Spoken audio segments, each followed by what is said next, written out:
ಭದ್ರಾಚಲ ರಾಮದಾಸರು.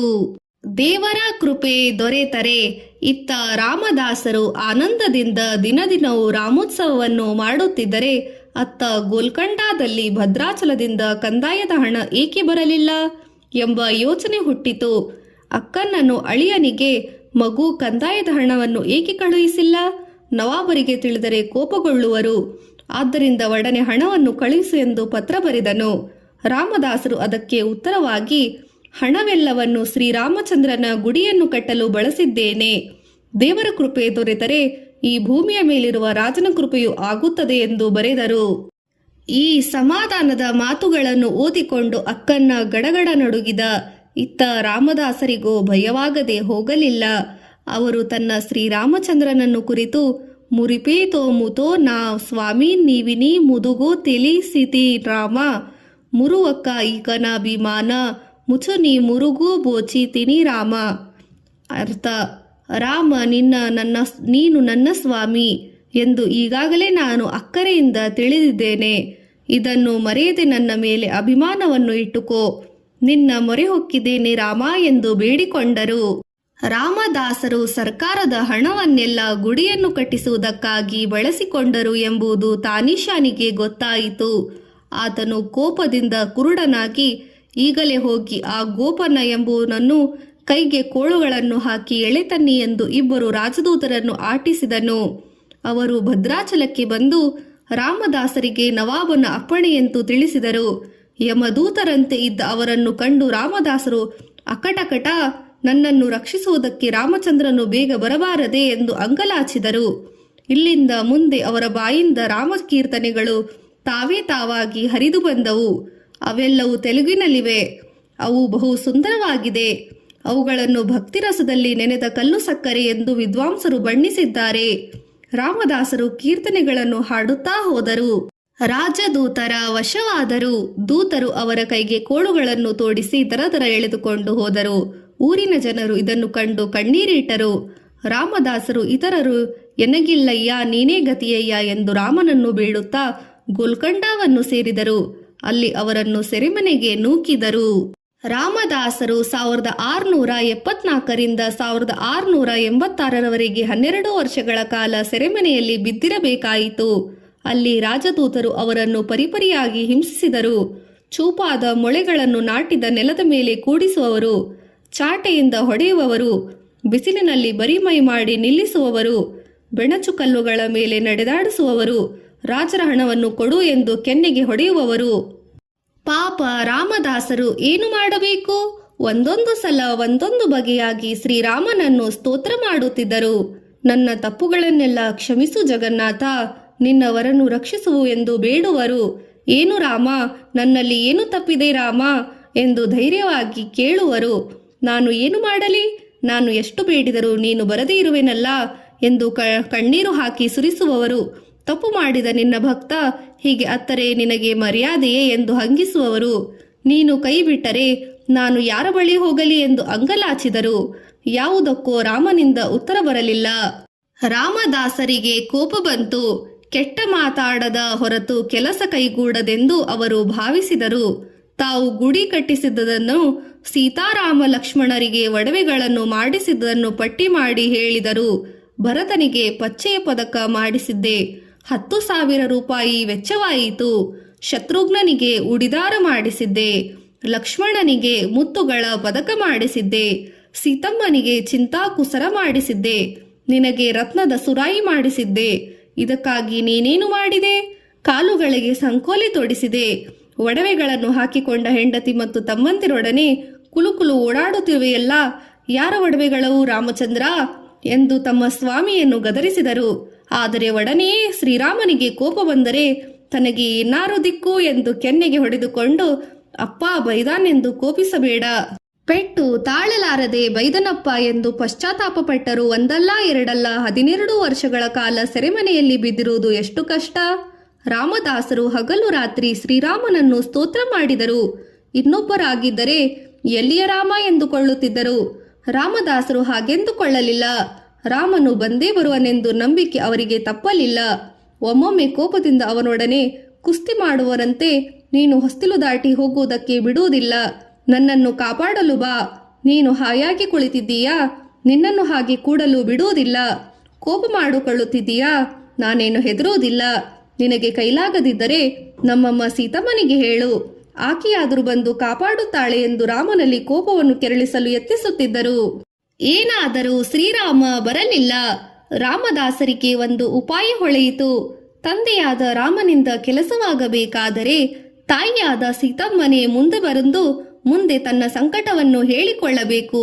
ಎಷ್ಟೇ ಆಗಲಿ ತಾಯಿಯ ಮನಸ್ಸು ಮೃದು, ಬೇಗ ಕರಗುತ್ತದೆ ಎಂದು ರಾಮದಾಸರು ಆಕೆಯನ್ನು ಕುರಿತು, ಅಮ್ಮ, ರಾಮಚಂದ್ರನು ನನ್ನ ಮೇಲೆ ಹಠ ತೊಟ್ಟಿದ್ದಾನೆ, ಮಾತನಾಡುತ್ತಿಲ್ಲ, ನೀನು ಆತನಿಗೆ ಹೇಳಮ್ಮ ಎಂದು ಕೇಳಿಕೊಂಡರು. ಆಕೆ ಭಕ್ತನಿಗಾಗಿ ಹಾಗೇಕೆ ಮಾಡಿದಂತಳಂತೆ? ನನ್ನ ಪ್ರಾರ್ಥನೆ ಕೇಳೋ ಪ್ರಾಣನಾಥ, ರಾಮದಾಸನ ಕಾಯೋ ಪ್ರಾಣನಾಥ ಎಂದು ಆಕೆ ಹೇಳುತ್ತಲೇ ಶ್ರೀರಾಮ ಆಗಲೇ ಎಂದನಂತೆ. ಆ ದಿನ ರಾತ್ರಿ ರಾಮದಾಸರು ಈ ದಿನ ರಾತ್ರಿ ಶ್ರೀರಾಮನನ್ನು ನನ್ನನ್ನು ಸೆರೆಯಿಂದ ಬಿಡಿಸಿದರೆ ವಿಷವನ್ನು ಕುಡಿದು ಸತ್ತು ಹೋಗುತ್ತೇನೆ ಎಂದು ನಿಶ್ಚಯಿಸಿದರು. ಅದಕ್ಕಾಗಿ ತಮ್ಮ ಹಾಸಿಗೆ ಪಕ್ಕದಲ್ಲಿ ವಿಷದ ಬಟ್ಟಲವನ್ನು ಇಟ್ಟುಕೊಂಡು ಮಲಗಿದ್ದರು. ಶ್ರೀರಾಮನಿಗೆ ನನ್ನ ಭಕ್ತನನ್ನು ಇನ್ನೂ ಪರೀಕ್ಷಿಸುವುದು ಬೇಡ ಎನಿಸಿತು. ಅವನು ಲಕ್ಷ್ಮಣನೊಡನೆ ಸೇವಕನ ವೇಷವನ್ನು ಧರಿಸಿ ತಾನಿಶಾನ ಅರಮನೆಯ ಬಳಿಗೆ ಬಂದು ಹೋದನು. ಆಗ ಅರ್ಧರಾತ್ರಿಯಾಗಿತ್ತು. ಎಲ್ಲರೂ ಮಲಗಿ ನಿದ್ರೆ ಹೋಗಿದ್ದರು. ರಾಮ ಲಕ್ಷ್ಮಣರು ತಾನಿಶಾನ ಮಲಗುವ ಮನೆಯ ಬಾಗಿಲಲ್ಲಿ ನಿಂತು ಅವರನ್ನು ಎಬ್ಬಿಸಿದರು. ಗಾಬರಿಯಿಂದ ಮೇಲಕ್ಕೆದ್ದ ತಾನಿಶಾನು ಅವರನ್ನು ಕಂಡು ಅರ್ಧನಿದ್ರೆಯಲ್ಲಿಯೇ ಮಾತನಾಡಿದ. ತಾನಿಶಾ, ನೀವು ಯಾರು? ಯಾವ ದೇಶದವರು? ಎಲ್ಲಿಂದ ಬಂದಿದ್ದೀರಿ? ರಾಮ ಲಕ್ಷ್ಮಣರು, ನಾವು ಗೋದಾವರಿ ತೀರದವರು. ಭದ್ರಾಚಲ ನಮ್ಮ ಸ್ಥಳ. ತಾನಿಶಾ, ನೀವು ಯಾರು? ಯಾರು ಜವಾನರು? ಯಾರು ಕಳಿಸಿದರು ನಿಮ್ಮನ್ನು? ರಾಮ ಲಕ್ಷ್ಮಣರು, ನಾವು ದಾಸರ ಜವಾನರು. ರಾಮದಾಸರು ಕಳಿಸಿದರು. ತಾನಿಶಾ, ನಿಮ್ಮ ಹೆಸರೇನು? ರಾಮ ಲಕ್ಷ್ಮಣರು, ರಾಮೋಜಿ ಲಕ್ಷ್ಮೋಜಿ ಎಂದು ನಮ್ಮ ಹೆಸರು. ತಾನಿಶಾ, ನಿಮ್ಮನ್ನು ಏಕೆ ಕಳಿಸಿದ್ದಾರೆ? ರಾಮ ಲಕ್ಷ್ಮಣರು, ಸರ್ಕಾರದ ಬಾಕಿಯನ್ನು ತೀರಿಸುವುದಕ್ಕಾಗಿ. ತಾನಿಶಾ, ಎಲ್ಲ ಹಣವನ್ನು ತಂದಿದ್ದೀರಾ? ರಾಮ ಲಕ್ಷ್ಮಣರು, ಓಹೋ, ಎಣಿಸಿಕೊಳ್ಳಿ, 6 ಲಕ್ಷ ರೂಪಾಯಿಗಳಿವೆ. ಹೀಗೆಂದು ಹೇಳಿ ಅವರು ಅಷ್ಟೂ ಹಣವನ್ನು ಆತನ ಮುಂದೆ ರಾಶಿ ಹಾಕಿದರು. ತಾನಿಶಾನಿಗೆ ಆಶ್ಚರ್ಯವಾಯಿತು. ಆತನು ಹಣ ಸಂದ ರಸೀದಿಯನ್ನು ಅವರಿಗೆ ಕೊಟ್ಟನು. ಒಡನೆ ಅಲ್ಲಿಂದ ಅವರು ಹೊರಟು ಹೋದರು. ಅವರು ಅತ್ತ ಹೋಗುತ್ತಲೇ ಇತ್ತ ತಾನಿಶಾನಿಗೆ, ಎಲ್ಲ ಇವರು ಯಾರು? ನಡುರಾತ್ರಿಯಲ್ಲಿ ನನ್ನ ಮಲಗುವ ಮನೆಗೆ ಬಂದು ಹೋದರು. ಹೇಗೆ ಬಂದರು? ರಾಮದಾಸರು ಸೆರೆಯಲ್ಲಿದ್ದಾನೆ. ಅವನು ಹೇಗೆ ಇವರನ್ನು ಕಳಿಸುತ್ತಾನೆ? ಇಷ್ಟು ಹಣ ಎಲ್ಲಿಂದ ಬರುವುದಕ್ಕೆ ಸಾಧ್ಯ? ರಾಮದಾಸನು ದೊಡ್ಡ ರಾಮಭಕ್ತ. ಆತನೇ ದೇವರೇ ಜವಾನರು ರೂಪದಲ್ಲಿ ಬಂದಿರಬಹುದೇ? ಆತನಿಗಾಗಿ ಬಂದಿರಬಹುದೇ ಎಂದು ಯೋಚನೆ ಹತ್ತಿತು. ಆತನ ನಿದ್ರೆ ಹಾರಿಹೋಯಿತು. ಬೆಳಕು ಹರಿಯುತ್ತಲೇ ಕಾಯುತ್ತಾ ಆತನು ಕುಳಿತುಕೊಂಡನು. ಇತ್ತ ಸೆರೆಮನೆಯಲ್ಲಿದ್ದ ರಾಮದಾಸರಿಗೆ ಬೆಳಗಾಗುವ ಮುನ್ನ ಒಂದು ಕನಸು. ಆ ಕನಸಿನಲ್ಲಿ 2 ರಾಜದೂತರು ಬಂದರು. ಅಯ್ಯ, ನಿನ್ನಿಂದ ಬರಬೇಕಾದ ಹಣವೆಲ್ಲ ಬಂದಿದೆ. ಇಗೋ ರಸೀದಿ, ಇದನ್ನು ತೆಗೆದುಕೋ, ನಿನಗೆ ಸೆರೆಯಿಂದ ಬಿಡುಗಡೆಯಾಗಿದೆ ಎಂದು ಹೇಳಿದಂತಾಯಿತು. ರಾಮದಾಸರಿಗೆ ಜಗ್ಗನೆ ಮೇಲಕ್ಕೆದ್ದಿದರು. ಕನಸು ನನಸಾಗಿತೆಂದು ಹಾಸಿಗೆ ಪಕ್ಕದಲ್ಲಿ ರಸೀದಿ ಬಿದ್ದಿತು. ರಾಮದಾಸರಿಗೆ ಅಚ್ಚರಿಯಾಯಿತು. ಗರಬಡಿದಂತೆ ಕುಳಿತವರಾಗಿ ಬೆಳಂಬೆಳಗಾಯಿತು. ಅಷ್ಟರಲ್ಲಿಯೇ ತಾನಿಶಾನ ಜವಾನರಿಬ್ಬರು ಅವರ ಬಳಿಗೆ ಬಂದು ಅವರಿಗೆ ಕೈ ಮುಗಿದು ಕೈಕಾಲುಗಳಿಗೆ ಹಾಕಿದ ಕೋಳುಗಳನ್ನು ತೆಗೆದುಹಾಕಿದರು. ಅವರ ಅಪೇಕ್ಷೆಯಂತೆ ರಾಮದಾಸರು ಸ್ನಾನ ಮಾಡಿ ನವಾಬನು ತಮಗಾಗಿ ಕಳಿಸಿದ್ದ ಹೊಸ ಬಟ್ಟೆಗಳನ್ನು ಧರಿಸಿದರು. ಆಮೇಲೆ ನವಾಬನು ಕಳುಹಿಸಿದ್ದ ಪಲ್ಲಕ್ಕಿಯಲ್ಲಿ ಕುಳಿತು ಅರಮನೆಗೆ ಹೋದರು. ತಾನಿಶಾನು ಬಾಗಿಲಿಗೆ ಅವರನ್ನು ಎದುರುಗೊಂಡು ಅರಮನೆಯೊಳಗೆ ಕೈ ಹಿಡಿದು ಕರೆದೊಯ್ದನು. ಅಲ್ಲಿ ಅವರಿಗಾಗಿ ಸಿದ್ಧವಾಗಿದ್ದ ಒಂದು ಎತ್ತರವಾದ ಪೀಠದಲ್ಲಿ ಕುಳಿಸಿ ಕೈ ಮುಗಿದುಕೊಂಡು, ಸ್ವಾಮಿ, ನನ್ನ ತಪ್ಪನ್ನು ಮನ್ನಿಸಿ. ನಿಮ್ಮ ಯೋಗ್ಯತೆಯನ್ನು ತಿಳಿಯಲಿಲ್ಲ. ನಿಮ್ಮನ್ನು ಬಹುಕಾಲ ಸೆರೆಯಲ್ಲಿಟ್ಟು ಸಂಕಟಪಡಿಸಿದೆ. ಇಗೋ ನಿಮ್ಮ ದೇವರು ತಂದ ಒಪ್ಪಿಸಿದ ಹಣವನ್ನೆಲ್ಲ ನಿಮಗೆ ಒಪ್ಪಿಸಿದ್ದೇನೆ. ಇದನ್ನು ಸ್ವೀಕರಿಸಿ. ಇನ್ನು ಮುಂದೆ ಭದ್ರಾಚಲ ತಾಲೂಕಿನಲ್ಲಿ ಬರುವ ಕಂದಾಯವನ್ನೆಲ್ಲ ನೀವು ನಿಮ್ಮ ಪೂಜೆಗಾಗಿ ವೆಚ್ಚ ಮಾಡಬಹುದು ಎಂದು ಹೇಳಿದನು. ರಾಮದಾಸರು ತಾನಿಶಾನ ಕೊಟ್ಟ ಹಣವನ್ನು ತೆಗೆದುಕೊಳ್ಳಲಿಲ್ಲ. ಅವುಗಳೆಲ್ಲ ಬಂಗಾರದ ನಾಣ್ಯಗಳು. ಅವುಗಳನ್ನು ರಾಮಟಂಕಿ ವರಹಗಳೆಂದು ಕರೆಯುತ್ತಾರೆ. ರಾಮದಾಸರು ಅವುಗಳಲ್ಲಿ ಎರಡನ್ನು ಮಾತ್ರ ತೆಗೆದುಕೊಂಡು, ತಾನಿಶಾ, ನನ್ನ ಪುಣ್ಯಕ್ಕಿಂತ ನಿನ್ನ ಪುಣ್ಯ ದೊಡ್ಡದು. ನನ್ನ ಶ್ರೀರಾಮಚಂದ್ರ ಮೂರ್ತಿಯನ್ನು ನೀನು ಕಣ್ಣಾರೆ ಕಂಡೆ. ನನಗೆ ಆ ಭಾಗ್ಯ ಇಲ್ಲ. ನೀನು ಧನ್ಯ ಎಂದು ಹೇಳಿ ಅಲ್ಲಿಂದ ಹಿಂದಿರುಗಿದರು. ಅವರ ಸೋದರ ಮಾವಂದಿರಾದ ಅಕ್ಕನ್ನ ಮಾದನ್ನರಿಗೋ ಹೆಂಡತಿ ಮತ್ತು ಮಗನಿಗೋ ಅವರನ್ನು ಕಂಡು ಅತ್ಯಂತ ಸಂತೋಷವಾಯಿತು. ರಾಮದಾಸರು ಭದ್ರಾಚಲಕ್ಕೆ ಬರುವ ಸುದ್ದಿಯನ್ನು ಕೇಳಿದ ಜನರು ತಾಳಮೇಳಗಳೊಡನೆ ಅತ್ಯಂತ ವೈಭವದಿಂದ ಇವರನ್ನು ಎದುರುಗೊಂಡರು. ರಾಮದಾಸರು ನೇರವಾಗಿ ರಾಮದೇವರ ಗುಡಿಗೆ ನಡೆದು ಅಲ್ಲಿನ ಸೀತಾರಾಮ ಲಕ್ಷ್ಮಣರ ವಿಗ್ರಹಗಳನ್ನು ಕಣ್ತುಂಬ ನೋಡಿದರು. ಅವರ ಕಣ್ಣಲ್ಲಿ ಸಂತೋಷ ಕುಡಿಯಾಗಿ ಹರಿಯಿತು. ಅವರು ಗದ್ಗದ ಕಂಠದಲ್ಲಿ ಅಂಥ ರಾಮಮಯಂ, ಈ ಜಗಮಯ ರಾಮಮಯಂ, ಎಲ್ಲವೂ ರಾಮಮಯ, ಈ ಜಗವೆಲ್ಲವೂ ರಾಮಮಯ ಎಂದು ಹಾಡಿದರು. ತಾವು ತಂಗಿದ್ದ ರಾಮಟಂಕಿ ವರಾಹಗಳನ್ನು ಶ್ರೀರಾಮ ಸೀತೆಯರ ವಿಗ್ರಹಗಳ ಬಳಿಯಲ್ಲಿಟ್ಟರು. ಈಗಲೂ ಆ ನಾಣ್ಯಗಳು ರಾಮ ಸೀತೆಯರ ವಿಗ್ರಹಗಳನ್ನು ಅಲಂಕರಿಸುತ್ತವೆ ಎಂದು ಅರ್ಚಕರು ಅಲ್ಲಿಗೆ ಹೋದ ಭಕ್ತಾದಿಗಳಿಗೆ ತೋರಿಸುತ್ತಾರೆ. ರಾಮದಾಸರು ತಾನಿಶಾನ ಕೊಂಡ ಮಾನ್ಯದಿಂದ ಬಂದ ಹಣವನ್ನೆಲ್ಲ ಶ್ರೀರಾಮನ ಪೂಜೆಗಾಗಿ ವೆಚ್ಚ ಮಾಡುತ್ತಾ ಬಂದರು.